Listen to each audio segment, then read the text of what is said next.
নমস্কার বন্ধুরা, আজকে আপনাদের দেখাবো একদম দোকানের মতো মুচমুচে খাস্তা কাঠি গজার বানানোর সহজ পদ্ধতি। বাইরে থেকে যেমনই খাস্তা, ভেতরেও তেমন সুন্দর। আর গজাটা কিভাবে এত মুচমুচে হবে সেটাই আসল কৌশলটাও আজকের ভিডিওতে দেখাবো বন্ধুরা। তাই ভিডিওটা শেষ পর্যন্ত অবশ্যই দেখবেন। চলুন শুরু করি। বন্ধুরা, প্রথমে আমি ময়দা নিয়ে নিই। এবার ময়দার পরিমাণ অনুযায়ী সামান্য কালো জিরে দিয়ে দেবো। আর গজাটি খাস্তা করার জন্য ডালডা গরম করে নিচ্ছি। আর ডালডাটি গলে গেলে ময়দার পরিমাণ অনুযায়ী ডালডাটি দিয়ে দেব।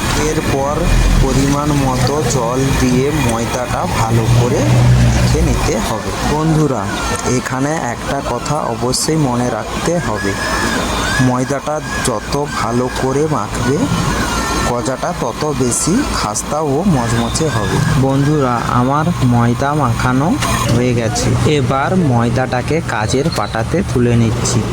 পাটাতে তুলে ময়দাটাকে বড় বড় করে কেটে নিচ্ছি। বন্ধুরা, কেটে নেওয়া বড় বড় ময়দা টুকরোগুলো এক একটা করে গোড়া করে নিচ্ছি।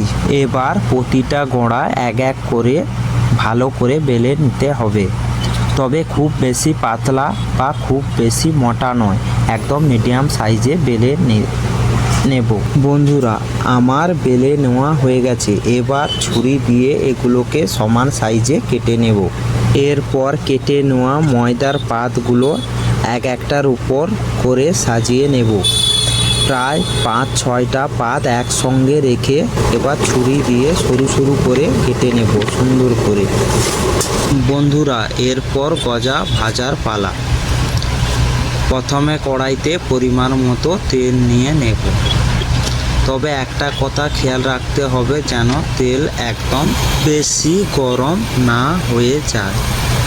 তেলটা হালকা গরম থাকলে গজা সুন্দরভাবে ভাজা হবে।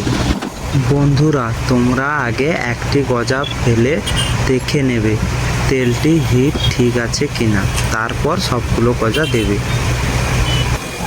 এরপর খুন্তি দিয়ে আস্তে আস্তে একটু নাড়াচড়া করে দেব। দেখবেন কিছুক্ষণের মধ্যেই গজাগুলো সুন্দরভাবে তেলের উপর ভেসে উঠবে।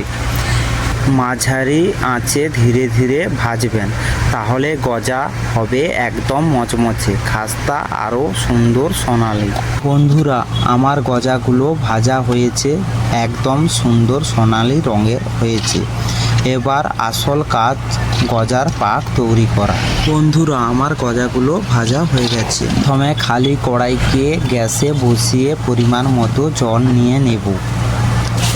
এরপর পরিমাণের মতো চিনি দিয়ে দেব। এবার খুন্তি দিয়ে ভালো করে নাড়াচড়া করতে থাকবো। প্রায় 3 থেকে 4 মিনিট পর খুন্তি দিয়ে একটু রস তুলে দেখব যে চিনি পাক ঠিকমতো এসেছে কিনা।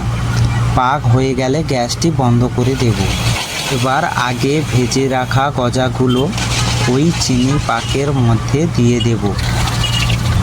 তারপর খুন্তি দিয়ে সবগুলো গজাকে ভালো করে পাকের সঙ্গে মাখিয়ে নেব। বন্ধুরা, এই সময় কিন্তু একদম নাড়াচড়া বন্ধ করা যাবে না, ভালো করে মাখাতে হবে, না হলে গজাগুলো একসঙ্গে জোড়া হয়ে যেতে পারে। 2 থেকে 3 মিনিট ভালো করে নাড়াচড়া করার পর দেখবেন গজাগুলো সুন্দর করে চিনি পাকে লেগে গেছে। এইভাবে তৈরি হয়ে গেল মুচমুচে খাস্তা কাঠি গজা। গজাগুলি দেখতেও যেমন সুন্দর, খেতেও তেমনি মচমচে ও খাস্তা। ভিডিওটি ভালো লাগলে অবশ্যই লাইক করবেন এবং চ্যানেলটি সাবস্ক্রাইব করে পাশে থাকবেন।